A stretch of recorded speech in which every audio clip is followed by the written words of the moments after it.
Okay. Fabulous. So I'm Emily Jacobs. I am a Presto instructor. I also teach a program called Let's Play Music, which is like the grandfather of Presto. That's the first program that started, and it's designed for younger children. It's ages 4 to 6 when they start. And it's a 3-year program, and what we found is that there's these adorable kids that wanted to start piano when they were 7 and 8 and 9, and they were too old to start a program. Let's Play Music is really specific to a younger age group. The music is catered to them, the activities, the games, and it just felt like baby stuff for older kids. But the content, the theory, the musicianship, the skills that they learn, I mean, that applies to everybody. So there was this window of children that were missing the boat, and one of our amazing teachers, her name's Annalie Dinkle. She was a Let's Play Music teacher first, and she's a professional pianist as well. She created this program kind of stemming out of Let's Play Music. So that's kind of how it started, Let's Play Music. I've been teaching Let's Play Music for 7 years. I've been a musician my whole life. Since I was 5, I took piano when I was 5. I hated it. But my mom, it was like, no deal, you gotta take piano. So I always took piano. I refused to practice. Like, I would pretend practice on just play whatever I wanted. I guess it was kind of practice, but I wasn't playing what I was supposed to. Until I was 16, and she finally said, okay, you can choose if you want to play or quit. I did learn some things along the way, luckily, but I quit piano, sadly. And I will say, so I went to college, I have a music minor. I majored in early childhood education, but I've always been involved in singing too. So singing, played the violin, I played the guitar. What I've found, though, as an adult, teaching this program is that I have learned so much. I've become a better musician, a better pianist. But concepts that your child will learn in this class, theory concepts, all this exposure to technique on the piano, it's stuff that I learned in college, in my college level theory classes. So they're getting it now. And the reason that's amazing is because they are little, they can absorb a lot more. It's all of our approach is very playful, so everything we do is introduced through games and singing, just fun stuff. But they're learning really complex music theory. So I am talking way too long. I just wanted to introduce myself. I love to teach. I've been teaching for 15 years. I love music. I've been doing it my whole life.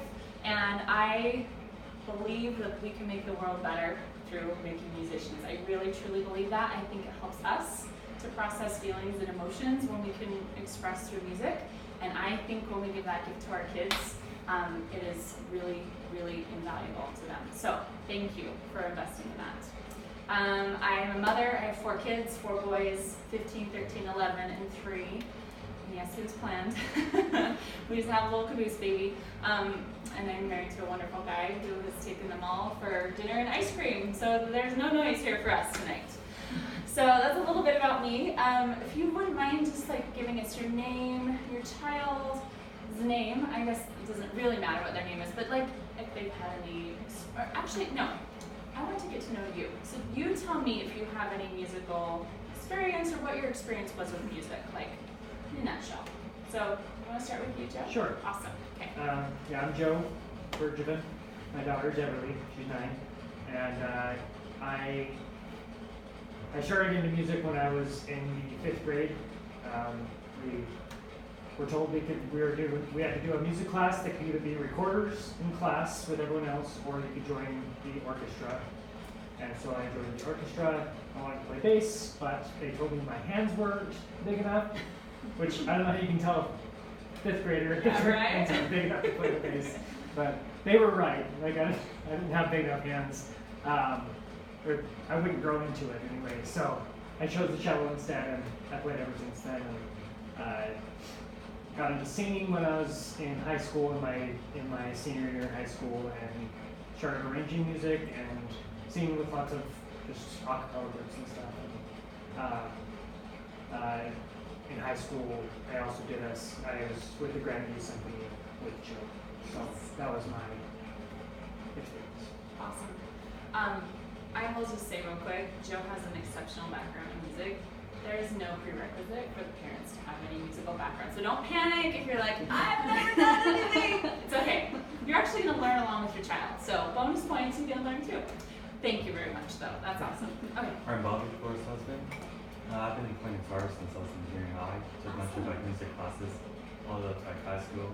Cool. And then I haven't played in a while. Very So cool. it'd be a refresher for me. Yeah. You'll probably learn a lot of technique that can help with your guitar playing because we use a chord-based approach to teaching music. So chords can translate from piano, of course, to guitar. So that'll be good for you. Very nice. Okay. I'm Flor. My daughter is Odie. And She goes by Odie. yes, she goes by Odie. Okay. She's like, I don't like Odie. Good to know. I don't want to call Okay. a teen the wrong thing. She does go by Odie. Okay, good to know. I don't have music experience. I mean, I think I played clarinet for a little bit in junior high. I Nice. remember. Cool. But I mean, I love hearing her. You know. She's had a little bit of piano. Yeah, and she has a hard lessons. time expressing her feelings, so I'm hoping that with piano she can express a little more.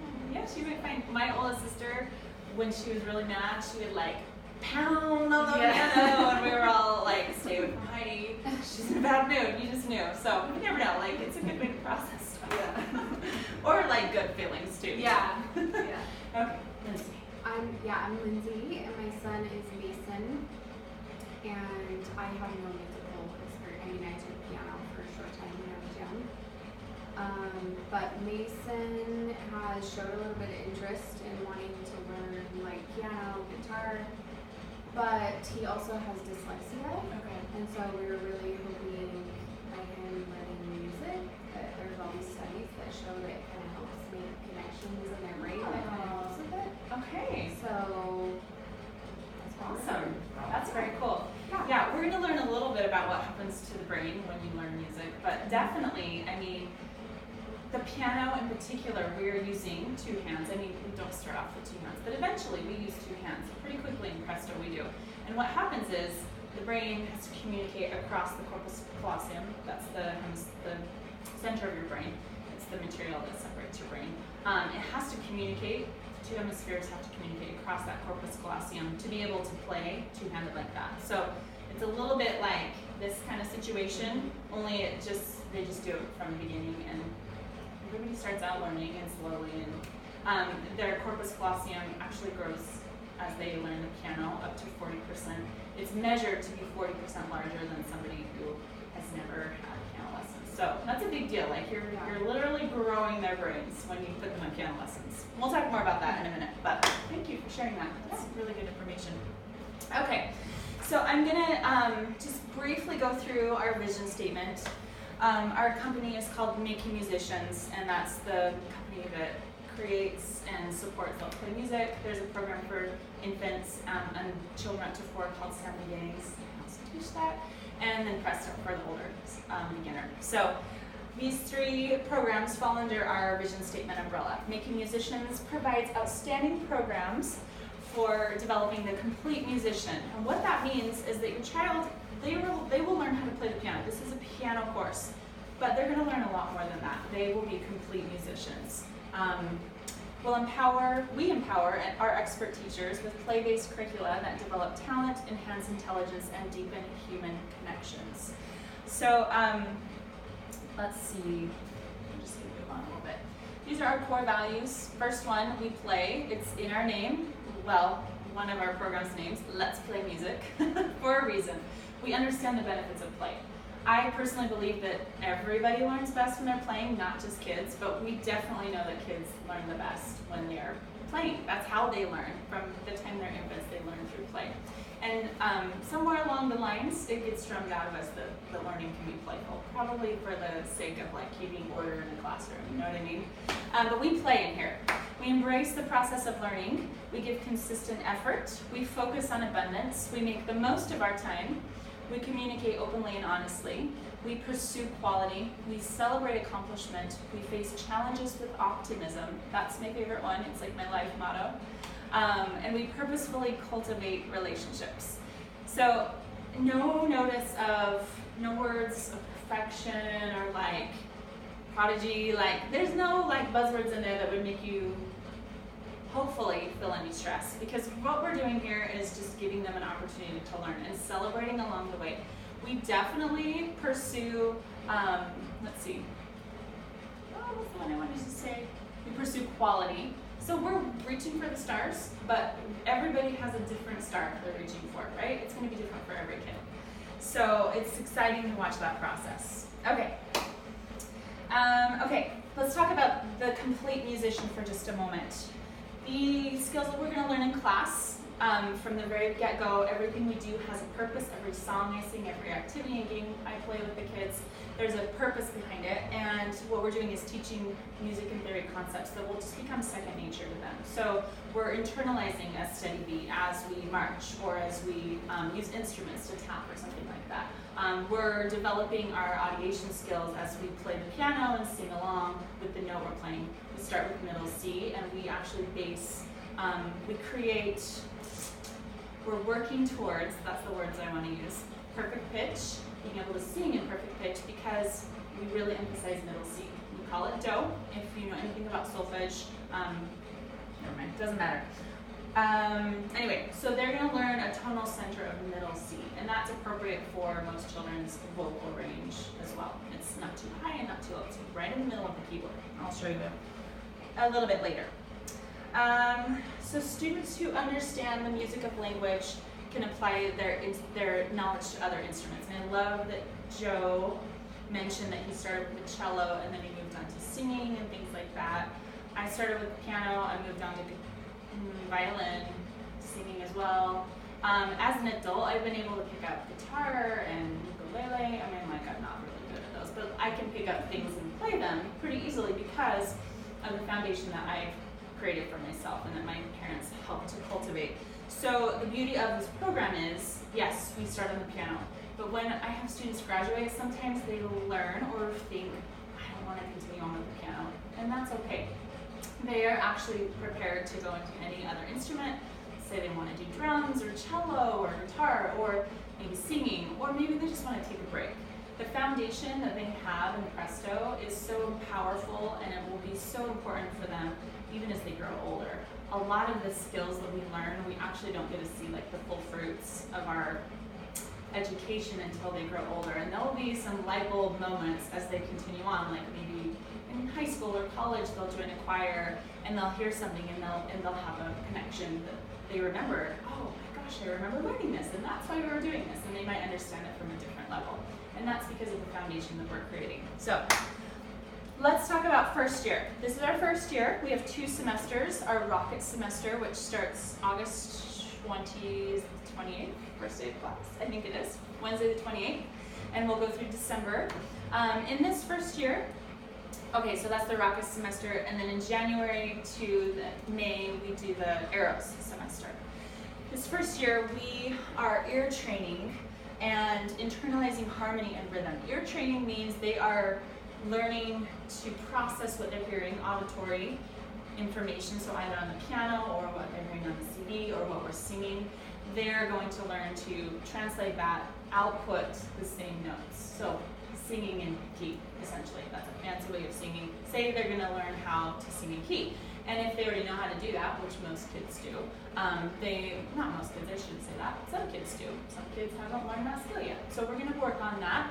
And then we'll also work on, as I mentioned, perfecting our pitch and learning to harmonize within that realm of audiation. Piano technique, proper piano technique is huge. Piano technique has to do with how you use your body as an instrument at the piano. So there's a certain way to sit, the way that their hands are and their wrists and their shoulders, everything affects how they play. So we really emphasize that in first and second year because piano students who are good piano technicians usually are better musicians as well. It changes the way that they play and how it sounds. So technique is huge. Vocal training, we're developing a tonal center. I talked about that. Do or middle C is our tonal center. We learn about keyboard orientation. So if you look at my piano here, the keys make up the keyboard, the white and the black keys. So orientation has to do with navigating up and down those keys. They might all look the same to you. Maybe you know a little bit about how the piano keyboard works, but there's patterns to be found there, and we definitely dive into that. They're going to learn all the names of every key on that note, on that keyboard. We don't talk about the names of the black keys this first year, but we do in second year. White keys, this is where we start. We talk about black keys, we just don't give them a label, like a letter name, and they're flats and sharps, if you know about music. We don't talk about that really till second year. Okay, so let's see, staff relationships to promote note reading. A staff is how we notate music. It's 5 lines, and there's 2 clefs, treble clef for the higher notes, bass clef for the low notes. There's actually other clefs as well, but in piano we use treble and bass clef. So we learn all the names of the notes on the staff, and then how that relates to the notes that they're playing on the keyboard, because this is how they read what to play on the keyboard. There'll be a note on a certain line or a space, and that's how they learn to play melodies and songs. So sight reading is big. We do lots of that. We learn interval and chord notation, sight reading introduction, I just mentioned that. Written theory, music history. This year we start at the very beginning of music, which is essentially like, like rocks and sticks digging together. So like very, very rudimentary. As far as there's recorded history, that's kind of the first instruments that we found were used. The little pictographs on the caves tell us anyway. And then we move all the way through modern day music. So it takes 2 years to kind of go through each period. But I love this part of class. They are learning some pretty cool stuff. And what they learn is that music was influenced by what was happening religiously and politically and socially. All these things affected art and music, or art and music affected these things, vice versa. So it's a big part of our world's history. And then we're going to create healthy practice habits. That is big. I would say of all the things they're going to learn, if they get that one down, they're set for life. Because healthy practicers are kids who want to play and don't hate it. All right, second year focus. I'm just going to briefly touch on these. We'll talk more next year about them. They'll learn to identify C2 through C6 note names, and this has to do with the staff, whole bunch of notes on the staff. They'll take rhythmic, melodic, and harmonic dictation, play chords in 5 different keys. They'll begin to transpose beginning level pieces. The transposing is when they see music written in, for example, the key of C, and they, in their brain, will change it and play it in the key of F, add the sharps and flats mentally, without even seeing those notes written differently. They'll have the skills and the background to be able to do that by year 2. They'll learn universal counting and rhythm names. They'll learn chord theory, continue to learn chord theory and inversions. They'll learn the actual names, because we call them colors, but there's like technical names they'll learn. And then they continue on with music history through the Romantic and the 20th century time periods of music. Compose an original piece. So they will actually, as their final recital, compose and perform a piece of music. And you will be blown out of the water how amazing they are. Like truly, they're awesome. And they're so excited to compose. Okay, so why group lessons? You all know about private piano lessons, maybe you even took them. I sure did. We have found that group lessons are more effective. First of all, they come to my class for an hour. A private lesson is usually half that time. It's just enough time to like go over what you did, get a few new songs. Usually no time for theory, probably a little time for technique if you have a good teacher, but it's hit and miss. So in Presto, we have an hour to really dive in and reinforce concepts. Repetition is so important for learning, so that's really important. We have high quality lesson plans. I, as a teacher, am super confident, and I love the curriculum. Like, I love it. So good, and it helps me to be even more confident. Even though I've been teaching for a long time, it's awesome stuff. So I'm really happy to have this logo on my shirt and like represent, because it's awesome. Proven methods. Our technique and our curriculum comes from tried and true methods for hundreds of years. These are not like we didn't create new techniques. We're taking the best and gleaning it and bringing them all together. Group lessons actually have a 10% dropout rate versus 90% with private lessons, so that's huge. Accountability. Kids, especially tweens and teens, which is the age group we're working with, preteens, they work really well, usually. There are exceptions, always, but they work really well with that little like competition that happens when they're, not competition, but like, oh, look what she's doing, I can do that. It's motivating for them. When they're in an environment where they're placed with their peers, that's the reason I don't have 12-year-olds and 7-year-olds together. It would not work at all, because they would be little ones would be frustrated and feel like they were behind, and the 12-year-olds would be like, this is a baby class. But 3rd and 4th grade is the age range we're working with here, and they're going to be perfect working with each other. And also it's fun. Like, I'm fun, but it's more fun to be with your friends. All right. So we're going to go over the materials really quick. I really wanted to send these home with you today. However, the tote bags are back ordered. So I'm hoping I get them by the first day of class. But the tote bag is like a really important thing because it keeps everything together. So I'm going to keep your materials, your students' materials here until the first day of class. Hopefully I'll have the tote bags. If not, I'll have at least something they can take them home in. You won't need them until first day anyway. But anyway, I want to go through them, and then we're going to look through the books through this orientation. But real quick, so they will get a tote bag. It looks just like this, only it will have this logo instead of Let's Play Music. It's really sturdy. This is a tool. It is their music bag. Don't let them use it for like swimming lessons and dance class or whatever. Just keep it music. Like that will make your life easier. Parent hack. So in their bag, they will come home with a little pencil pouch like this. And inside here, you will find a set of markers. These are ultra washable Crayola.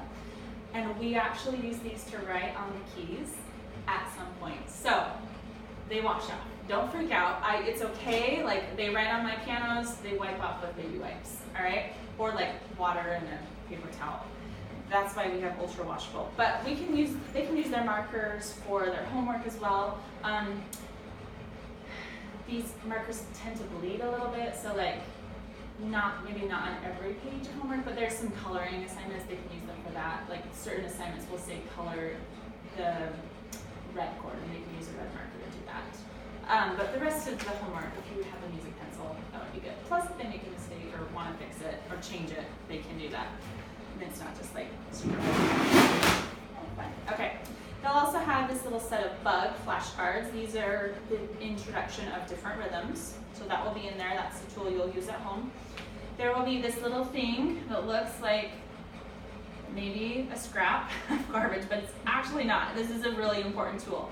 So this is electrical tape, and I just cut them out to size and put them on a little piece of parchment. You are going to add these when the homework indicates to your piano keys. Let me show you. First chord we learn is the red chord. So these little stickers have the finger numbers they're going to use to play. We'll learn this in class, they'll learn how to do it, and then the homework has like a little video you can watch if you're not sure. But they place these little tabs on their piano or your piano. And the reason I use electrical tape, I've tried a lot of things, and this is good and also hard. If you have toddlers that like to pick stickers off, they will pick these off and they'll be gone in like a day. So if that is happening in your house, let me know. I have some more permanent stickers I can give you. But these come off really easily and they don't leave a residue, these little electrical tape pieces. So if you need to take them off or want to take them off, your child is going to use these for the whole semester, so you don't have to take them off.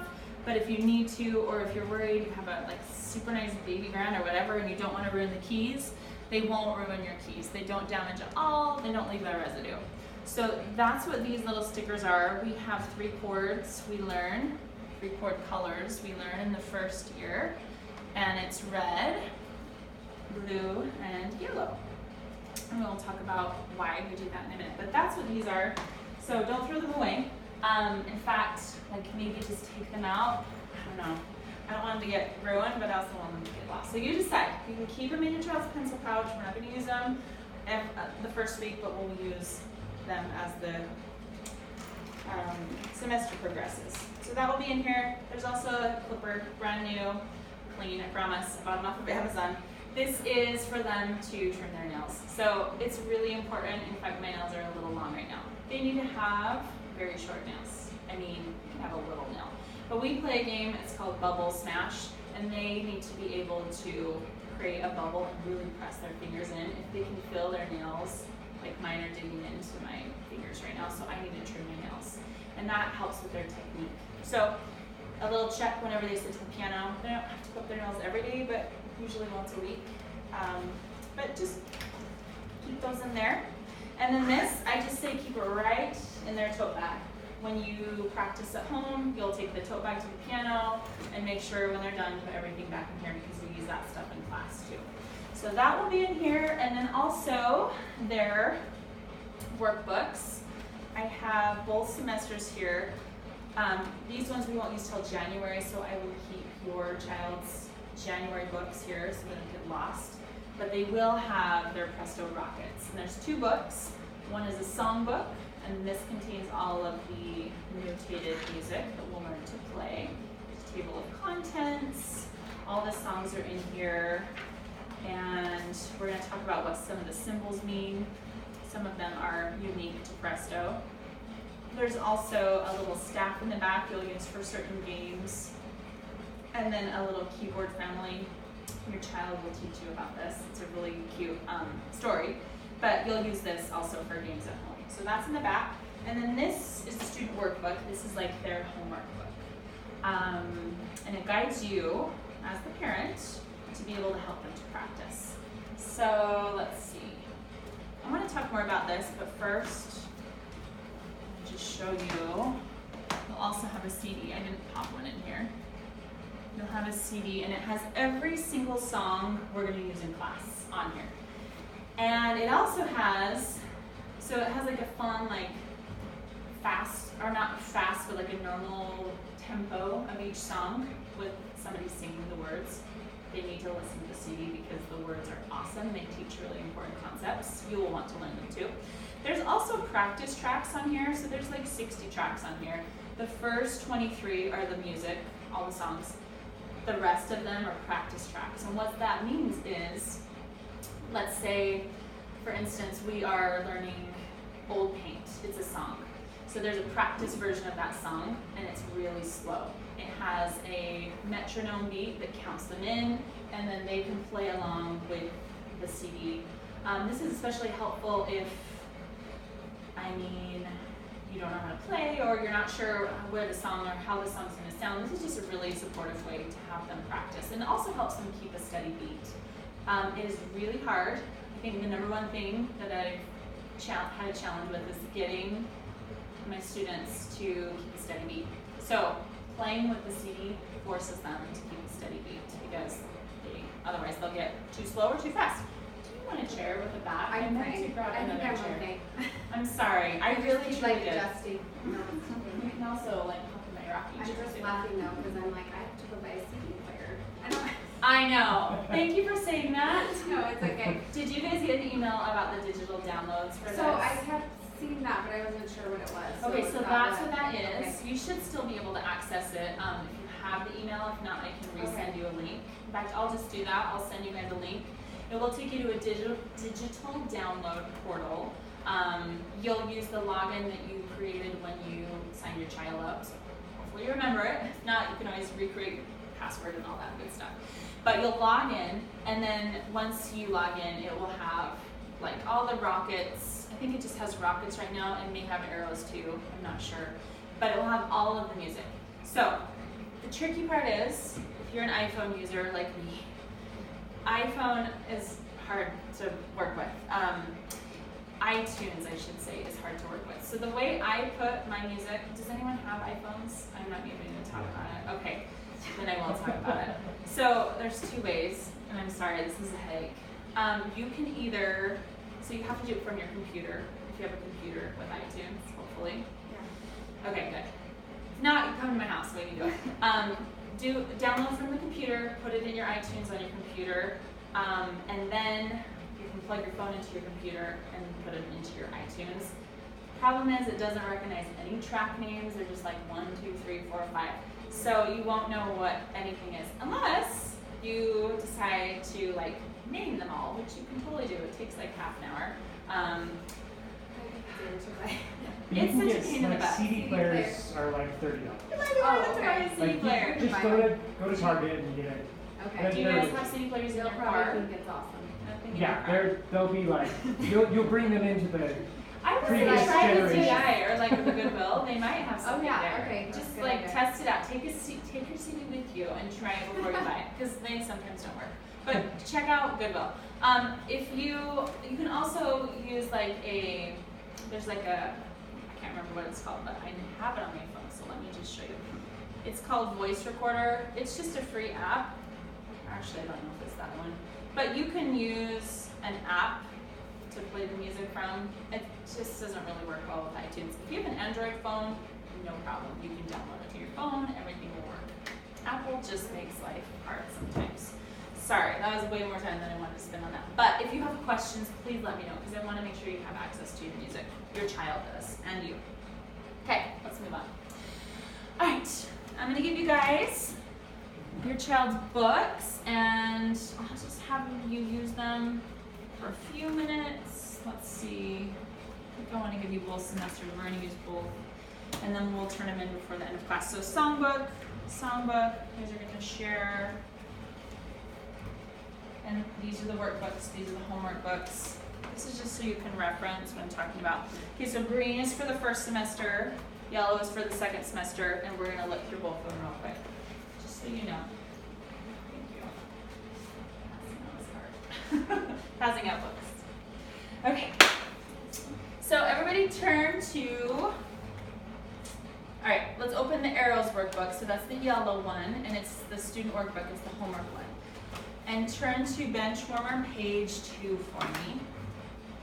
Benchwarmer is going to be your favorite part of the week because that's when you get to connect with your child. And truly, if I'm doing my job, which I do try to do my job, your child will be able to come home and teach you the concepts in Benchwarmer. So Benchwarmer, sorry, I'm talking about BenchPal. I always get them confused. But Benchwarmer is like the lineup of practice. So you can see on day 1, it says BenchPal. Do your BenchPal with a parent. Day 1 is very important that you practice with your child. After that day, they're pretty much going to be able to be independent. But it's important for you to do day 1 with them because it teaches you the concepts they're learning this week. So BenchPal is the last page, or pardon me, not the last page. If you flip over, it's on page 4. So this is what you'll do on day 1. It looks like a lot. I promise you it's not a lot. What they have done here is give you a little bit of a script so that you can ask your child questions. The first thing you're going to do, if you have an Apple phone, you already have a built-in QR reader. It's just your camera app, or if you have a QR reader, you can use that too. This QR code is going to take you to a little video. And Anna Lee, she is the founder of this program. She's going to give you a little introduction. These QR codes are so awesome. Every single one takes you to a video that will show you the concept. So if you have questions, the QR code video doesn't answer them, please text me. I'm always happy to answer questions. But in most cases, this will answer all your questions. Just so you know, Anna Lee, she is deaf. She's actually really amazing. She was born deaf, but it got worse over time. She can't hear at all. She reads lips. Well, okay, that's not true. She can hear with the help of a hearing aid, but she has like 8 kids right now, and she says the noise is too much for her because she hears the vibrations. That's how her ears process. She doesn't hear it the same way we do. It amplifies the vibrations, and that's how she hears. So she says she doesn't wear her hearing aids now because her kids are too loud, and she doesn't use them to teach. She hears by like feeling the vibration in the floor and in her body, and then reading lips. She's amazing. She sings in tune.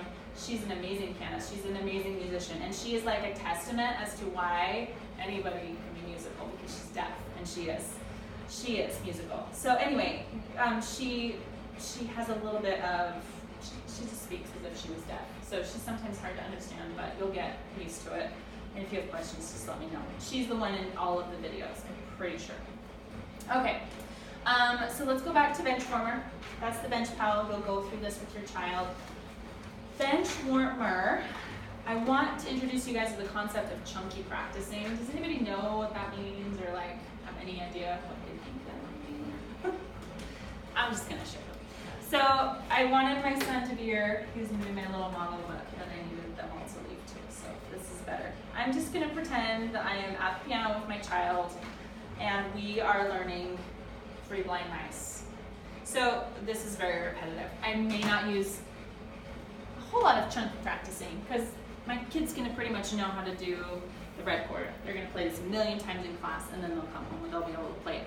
But what I do with chunky practicing, especially when it's a new song, so day 1, day 2, I would say to Ian, I'm thinking of one of my kids, let's just play the first 2 measures. Measures are the space between these lines here. In this case, it's the same thing all the way on those 2 lines. So I'm gonna say to him, hey, let's play a red chord. And he'll play a red chord because he learned it in class. And then I'll be like, oh wow, look, these are all red chords. So I would point and help him play this whole first page. I would only do that because it's the same thing the whole time.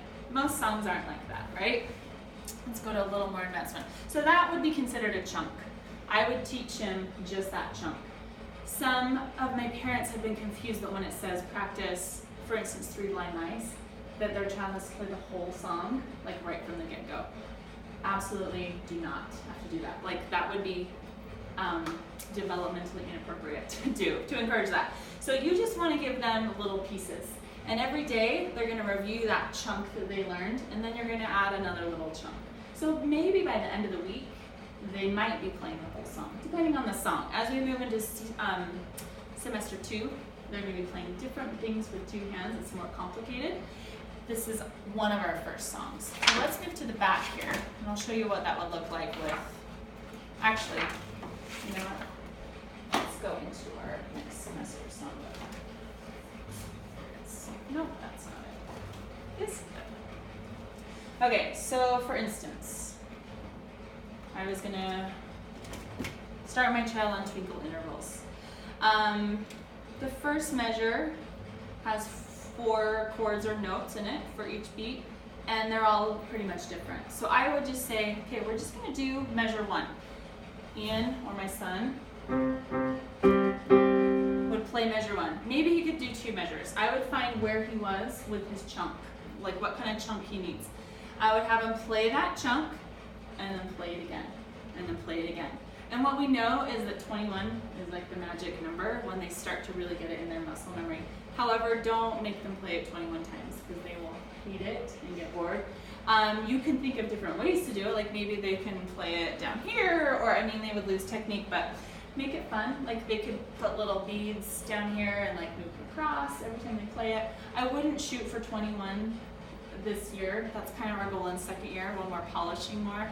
But just know it's going to take a few repetitions to help them to get it. And then you add on the chunks from there. Does that make sense? If you have questions, you're like, what are you talking about, chunk practicing? Let me know.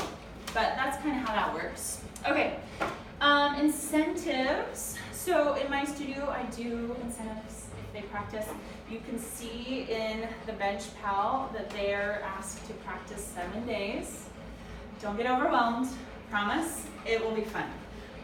Day 6 and 7, we call those fun days. And all they have to do is I just say put your bum on the bench. So sit on the bench, most likely if they sit on the bench, they're gonna wanna play something. So they get to choose what they wanna play. They can make up a song, they can play 5 notes and walk away, but they have to at least do something on day 6 and 7. Ideally, they've already done all these other days. I realize, I'm a parent too, I realize sometimes we miss a day, sometimes or often we miss a day of practice. If you miss a day, you can do 2 practices in a day, so I could do day 2 and day 3 in the same day. You would just want to space it out, so like maybe before school we do a little practice and then after school. As long as you have at least 2 hours between practice sessions, their brain registers it as a new experience and they can build on that foundation. Yeah. So goal is 7 days. My students whose parents initial, so they have to do check marks showing they've done them, and then you have to initial at the bottom. If they come to class with all 7 days checked and initial, they're going to get a big prize, and that usually means a candy bar.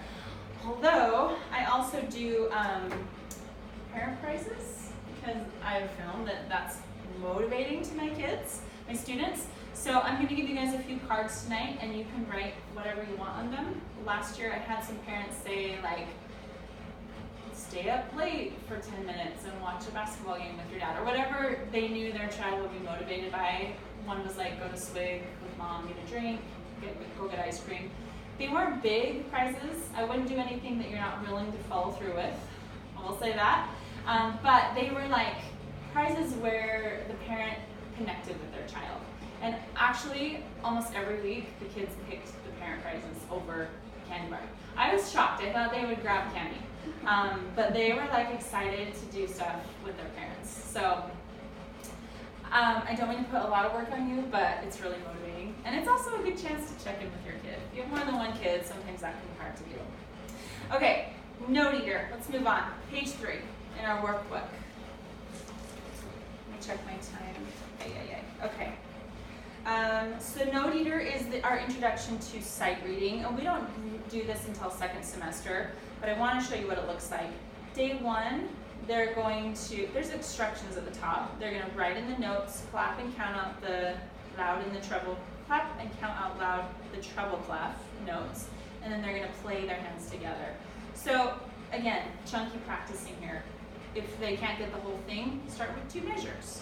Each day has a different note eater, and this is them sight reading. So they've never seen this before. They may know the song, but they've never read the notes before.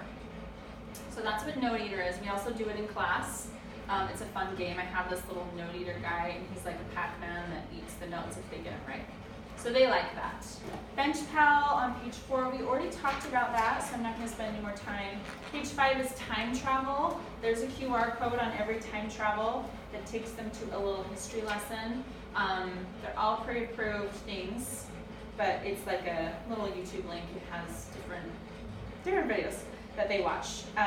So this one, let's see, this one's about the Enlightened period,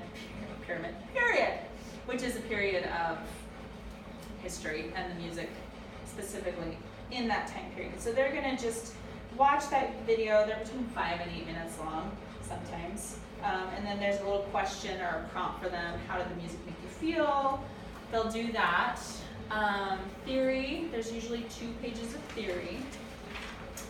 On page 6 and 7, you'll see theory. There's theory for every day. So you don't do each of these things day 1, day 2, day 3, day 4. There's a little chunk of these for each day. Does that make sense? Like there's a little piece of note eater for day 1.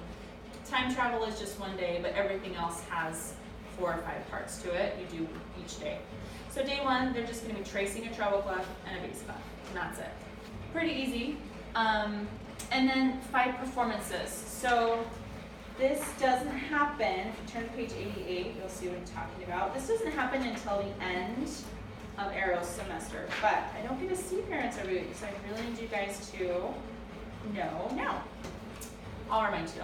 So this happens as we're preparing for our recital, and what this means is that they get to just perform for people. They're going to have a song that they're assigned to play, and they can perform it on your piano, but even better, get them out and have them play on other pianos, because every piano feels different. All the keys feel different, and it's good to have experience playing on different pianos. So they can go to a neighbor's house. I mean, obviously a safe person that we trust. They can just practice performing. And this is really important because performance anxiety is a real thing.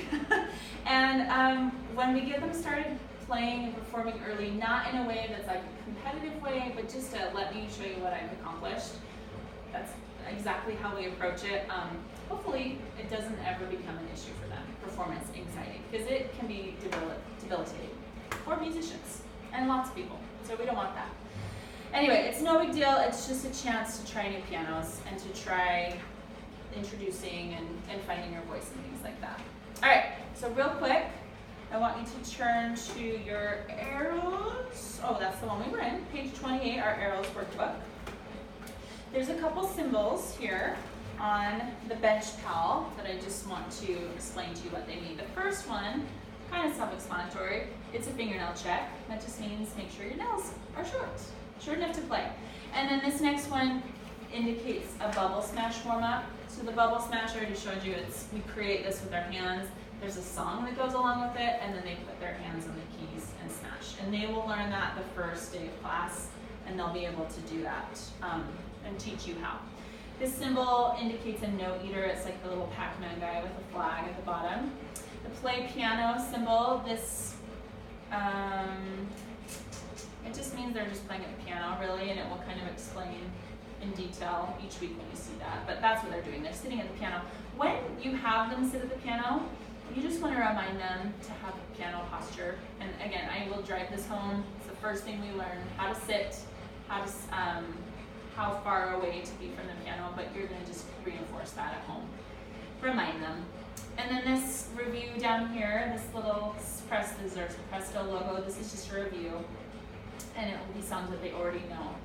And then this bottom one, little clock, just stands for time travel theory. And you'll do that. Time travel happens the first day with the bench pal. Guys have any questions about that? Does it feel overwhelming? Just take a big breath in. It'll be okay. I'm like, I think we'll learn. I'm just You will learn. confused, but you'll probably tell us what we do each day. Yes, okay. So I will, by virtue of following bench warmer.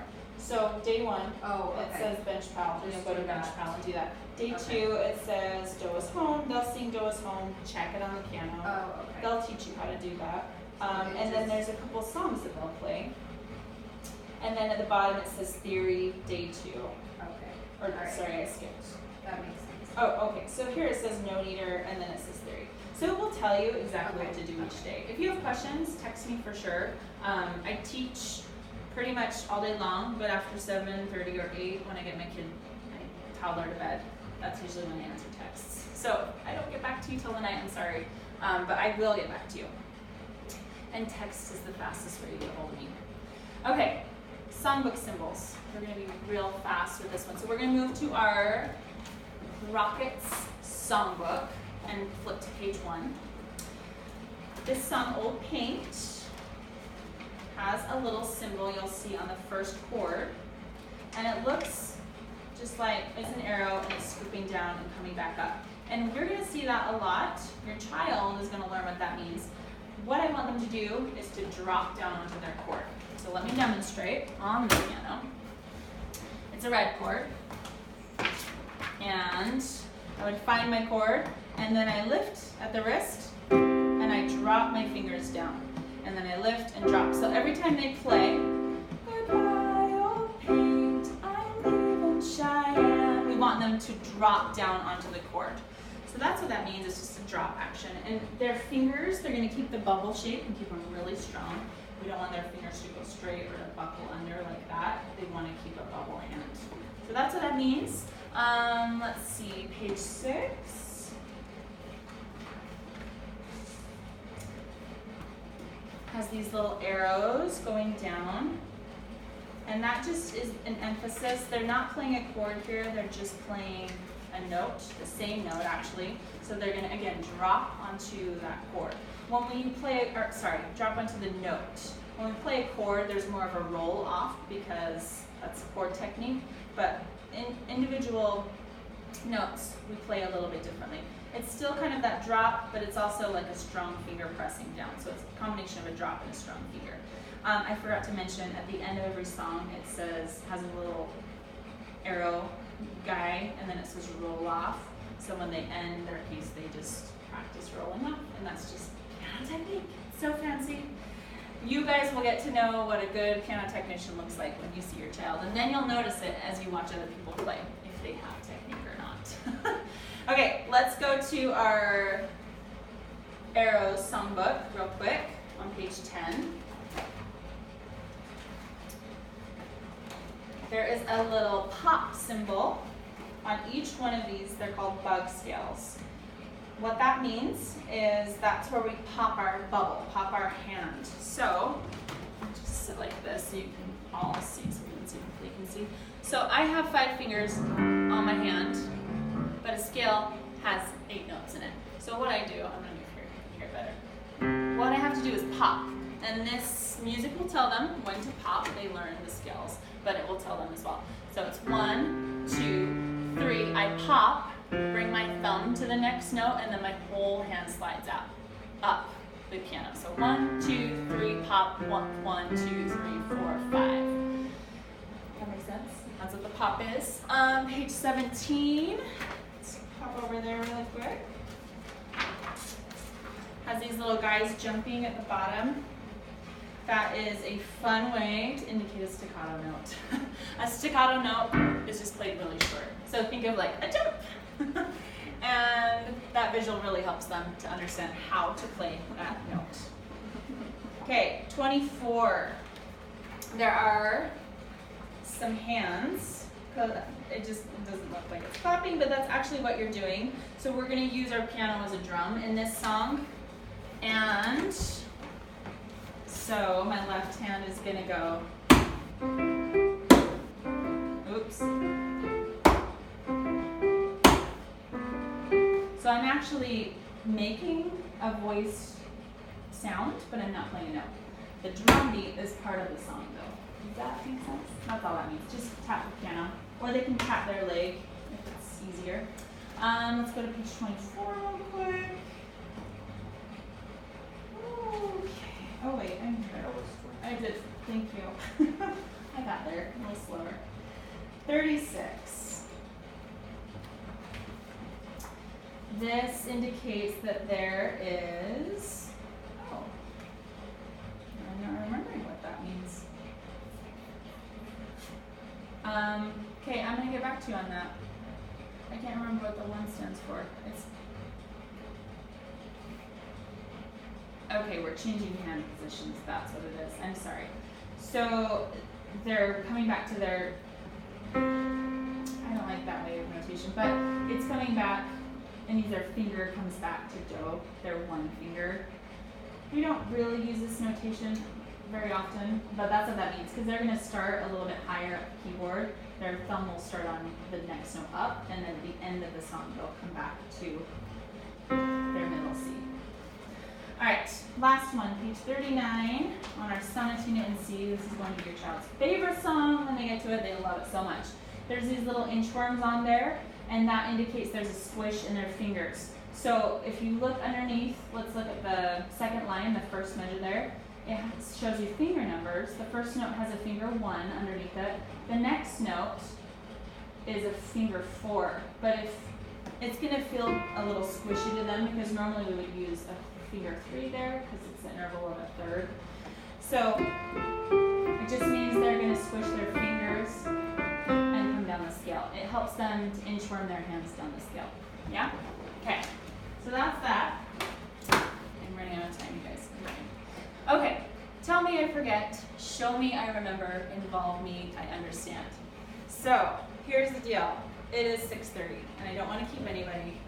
Do you guys need to scoot out? How long is your commute to get your daughter? Yeah. Can you stay for like 5 minutes? Okay. I was going to have you get on pianos and try this because I want you to feel it, but I don't think we have time. So we're going to zip ahead. Really quick, I want you to kind of just look at, this is called solfege. So I mentioned, I'm getting flustered. Okay. All right. So C, we mentioned that. We're going to learn that. We also have another name for C, and it's do. And there's a hand sign that accompanies C or do, and it looks like this. So if you've seen The Sound of Music, has everybody seen that movie? Like Julie Andrews? Okay, assignment, you gotta watch The Sound of Music. She sings the Do Re Mi. It's like one of the biggest songs. You probably have heard the song. And they're gonna learn that song in class, but it also teaches solfege. So it's just another way of labeling each of these notes. This is a C major scale, and in the United States we use letter names, but the rest of the world, they actually use solfege to label the keys on the piano. Not the rest of the world. A lot of the rest of the world does. Maybe not exclusively everybody else. But we learn solfege because do, C is always C on the piano. Do is not always C. Do can actually move around. Do can become any note on that piano, and that becomes the tonal center for a new scale.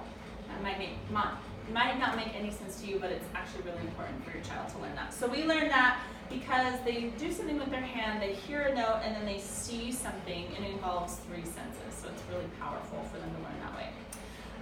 Intervals, we talk about intervals. I'm going to breeze through this. This is an interval of a second. Third is stacked up, a fourth has a little gap between, and a fifth is missing a middle. So if you see here, there's not a note in between. It would be that note. It would have a note on it. That's called a fifth. Your child's gonna learn this and they're gonna teach you.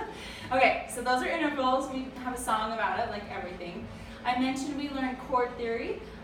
We learn what's called a cadence. It's basically 90% of what you hear on the radio is made of a cadence. It's a 1 chord, which is we call a red chord, a 4 chord, which is a blue chord, and a 5 chord, which we call a yellow chord. We call them red, blue, and yellow because, again, that's something their brain, it's fun. It's something they can think of with the colors. They're engaging more senses. And then they begin to associate a sound with a red chord. Red chord sounds like this. Blue chord sounds like this. And yellow chord sounds like that. So that's a cadence. And that's how we start learning music. There's songs that reinforce all of those chords, and they're gonna like totally get it because they'll hear it, they'll play it, they'll see it. It's awesome. Total package. All right, this is one of our Christmas songs. I can't remember what I wanted to say about this. Okay, I lost my cheat sheet. Okay. Is it under the book? Yes, thank you. Okay. They will have a little, we call it a parent date night. It's the end of the semester. It's kind of like a little mini recital. They are going to be learning music. Chords translate to music. So Jingle Bells, you can see here, is all made of chords. There's a melody we're going to sing on top of that, but the accompaniment is the chords. That's what they're learning. So bonus points, your child is going to learn to sing and play the piano from the very beginning. And that is a really hard thing to learn as an adult. I'm still working on my play and sing skills, but your child is just going to start doing it. It's hard to do, and it's really good that they're going to do that from the beginning. Okay, just a little peek into my class. Each class is 60 minutes. Please be on time and pick up on time because I do teach other classes, and it's just awesome if everyone's on time. If they're late, they miss a really important part of class. You do a little like oral training in the beginning. We have 2 learning areas. Normally my pianos are set up here, and then over here we do movement and puppet shows and things like that. Time travel, we do time travels in class. Every lesson is like, I think of it as like a choreographed dance. Every minute we're doing something really impactful and very purposeful. So I don't waste any time in here because I realize your time is precious and you guys are investing money. And I take that very seriously, but our curriculum is just so awesome that everything we do has a purpose. So rest assured, I'm going to zip through this too. This is how the learning cycle works. You have a curious child. I'm your skilled teacher. You guys are the supportive parent. You have to have all 3 pieces. Your role is so important. Do not underestimate the power of spending a little bit of time with your child at the piano. It will change not only their music and how they form as a musician, but it will change your relationship with them. I promise you, like I would put my hand on the Bible and swear by it because it will bring you closer. It will also maybe cause a few fights every now and then because like your child's gonna take ownership over music and you know, you might not agree, but you'll learn to navigate through that. That's part of being in a relationship with humans. So skipping ahead, behind every good pianist is a dedicated parent. And an educated parent is a dedicated parent. So, if you ever have any questions, please text me. The QR codes and the information in the songbook is going to educate you, but I am always here to answer questions. Lots and lots of questions. I love them. Just skip a cute quote. Okay, we talked about bench pals. What I want you to do when you're with your child is really give them just that 20-minute focus. Engage with them. Get rid of your phone. Put it in another room. Watch, listen, and learn. Get rid of all distractions if you can. Be excited about it. Like, if you come to the piano exhausted and with a bad attitude, they're absolutely going to have that attitude as well. I promise you, they learn by example. Empathy. When your child is struggling, don't say you can do it like they feel like they can. So give them another way. Validate their feelings. Oh, I know it's frustrating, or this does look hard, but let's just try it, let's break it down, acknowledge what they're feeling, and then try to spin it. So don't just like be the cheerleader, empathize, and then help them break it down. Okay, we already talked a lot about this. Here's our friend Beethoven. We're gonna skip ahead because he's just introducing time travel, and I already talked about this too, so I'm just gonna briefly touch on it. It's something we do in class. I have PowerPoints that we use every week, and then we also introduce music. So classical pieces of music that have puppets. It's like a whole show, and they love it, and they will bring them home and teach you as well. Okay, this is important. There are songs called challenge songs in the back of the book. They are optional for ages 7 to 9, so we fall in that category. We have 9 and 10-year-olds, yeah? So some of your kids are gonna wanna do them, and some of them are not. And that's okay. I don't want you to force your child to do challenge songs. They are optional, but we want to encourage them to do them. They're really fun songs too. They're gonna want to play them. If they're not ready for them, don't push it. Stick with what the other songs for the week are, and they'll get there. They'll help to increase finger dexterity, increase their confidence, and they're really fun to show off. They're the pieces that are like, oh, I want to play this for grandma. You guys all know how to use a QR code. We don't need to do a tutorial on that. Okay. Call me if you have problems with that. Avoid bulimic learning. This just means aim for daily practice. A little a day goes a long way. So, and just remember we're creating muscle memory. Muscle memory can't all happen in one day. It has to be in pieces. Just like if you're learning a push-up or trying to increase, I don't know, whatever you're trying to do. Your body has to take time to learn it. Don't practice till you get it right. Practice till you can't get it wrong. Over time. Okay, we talked about this, but these are the benefits of what your child is doing. Increased math skills, abstract thinking, reading comprehension. This is what happens when they learn the piano specifically. They'll have improved reasoning skills. Their IQ will actually raise. And, you know, like, obviously we can't say every child will have higher test scores, but it does help to improve how they learn. So that should be a correlation. And their corpus callosum grows by 40% bigger. There is cute. He is John Schmidt. He's one of the piano guys. Music shouldn't be about perfection. It should be about progression and joy. And that is absolutely what I believe. I'm not looking for perfect. I'm working towards progress in myself, as a teacher, and with your students. Because that is a happy human, somebody who can find progress. And that is a life skill they all need. We all need. Okay, I gotta let you guys go. We are going to sign real quick my classroom policies. I have them all written out. You're gonna read through them, initial them, and sign them. Biggest things are please be on time, come to class every week. I realize that sometimes things happen, but try and make your child here every week. Do your kids have cell phones? They don't need to bring them. If they do, we will not need them in class. And if they bring them, I will say, leave it in your bag. So help me eliminate that discussion. Tuition is due every month, and I have a calendar for you. I'll give you one today, and then I will glue one in the front of their workbook before class starts. The ones that are in color, it has all the weeks listed out. The weeks that are in color rather than black, that's a tuition payment day. It has all my information how to pay me on there. Check, cash, Venmo, PayPal. Skipping that too. That's it. So before you leave, grab some treats. I have 2 things I need you to sign to. This is a media release form. You are granting permission for me to film myself in class and thereby possibly getting your child in the video. I will use this just for certification purposes. I don't like to post it on the internet. If you're not comfortable with that, that's okay too. You just check that I do not give my consent box. So you either are giving me consent, sorry, ignore that first one. That would be if I have older students. The second one says you're the parent or guardian, and you do give consent or you do not. And then date it, sign it. So I'll need you to do that real quick. Just gotta scooch, sorry. And then one more thing is my studio policies. This is the class calendar. Go ahead and put all of these in your phone or your calendar, however you keep track. We do not have class on October 2nd. I have some training I need to do that week, so I'm canceling all my classes. I will have class through fall break, so I hope that, if you're traveling and it's okay, you can miss a class, it'll be okay. But I'm still having class. Otherwise, we would go into Christmas, so I don't want to do that. We also do not have class the week of Thanksgiving.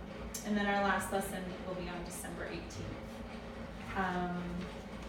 Okay, so that's for your information. There's 2 copies of my policies. This one is for you to keep, so you have reference, and the back one is the one I need you to sign. You're gonna read through these, initial, sign and date it, and then you're gonna take that off and hand it to me before you leave. Do you guys have any questions? Sorry, I talked a lot. Yes, I have pens, of course. I'm gonna give you each one of these. Thank you. I'm gonna give this to Fleur. Okay, so you can scooch over here. Thank you. And then I'm gonna grab some more pens. So we can keep these 2. Yeah, you can keep the first 2 and then just tear off the back and hand that to me. Can I use your restroom? Yes, down the hall, very end. I'm so sorry. I should have said that at the beginning of class. Our class.